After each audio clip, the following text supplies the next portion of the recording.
আসসালামু আলাইকুম সুপ্রিয় দর্শক শ্রোতা বন্ধুরা, আপনারা যে যেখান থেকে আমাদের এই সুন্দরী লাল টুকটুক কাপড় ভিডিওটি দেখছেন সকলকে আন্তরিক শুভেচ্ছা জানিয়ে শুরু করছি আমাদের আজকের এই ভিডিও প্রোগ্রামটি। আসসালামু আলাইকুম আপু। ওয়ালাইকুম সালাম। কেমন আছেন আপু? ভালো আছি। আপনার নাম কি আপু? আমার নাম নদী। নদী আপু, কেন আসছেন ক্যামেরার সামনে? ক্যামেরার সামনে আসছি অনেক কষ্ট করে ৭ মাস সংসারে থাকি।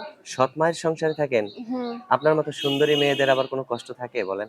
সৎ হ্যাঁ, মায়ের কষ্ট। সংসারে থাকলেও তো মার সংসারেই আছেন, তাই না?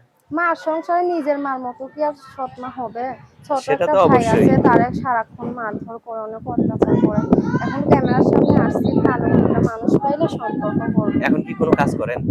না, এখন সৎ মার ঘরের কাজ করতেই সময় চলে যায়। আচ্ছা। আপনি সৎ মার বাড়িতেই থাকেন নাকি সৎ মা ভাড়া থাকে সেই বাড়িতে থাকেন? না, আব্বু সৎ মাকে নিয়ে ভাড়া থাকে, ওখানে থাকে। আপনার গ্রামের বাড়ি কোথায়? গ্রামের বাড়ি ময়মনসিংহ। এখন কোথায় থাকেন আপনি? এখন ময়মনসিংহে থাকি আর কি, অন্য জায়গায় ভাড়াতে থাকি। আচ্ছা।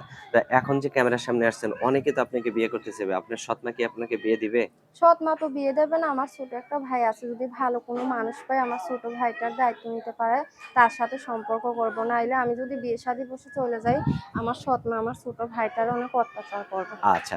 আপনি যদি কেউ যদি আপনাকে পছন্দ করে বা আপনিও তাকে যদি পছন্দ করেন, আপনি কি তার সাথে পলায়ে চলে যাবেন নাকি আপনার সৎ মার বাড়ি থেকে না, আইসা নিয়ে পলায় যেতে যাব হবে? না। আমার কোনো মানুষের সাথে সম্পর্ক হলে আমার নিজের আম্মুর ওখানে যাব।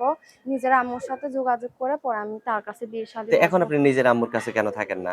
নিজের আম্মুর কাছে থাকি না, এখন আব্বু যাইতে দিতেছে না, এর জন্য থাকি না। এখন যখন কোনো আপনার নিজের আম্মু কি এখন পরের সংসারে আছে? নিজের আম্মু পরের সংসারে না, আমার আব্বু বিয়ে শাদী করার পর আম্মু রাগ করে নানির বাসাতে চলে গেছে। আচ্ছা। তো আপনি তো সেখানেও থাকতে পারেন কিন্তু আপনার বাবা যাইতে দেয় না, তাই তো? হ্যাঁ। তো এখন যদি আপনাকে কেউ বিয়ে শাদী করে তার সাথে সত্যিই কি সংসার করবেন? হ্যাঁ, যে আমার মনের মতো হইতে পারবে। আমার ছোট একটা ভাই আছে, তার পড়ালেখা করাইতে পারি না।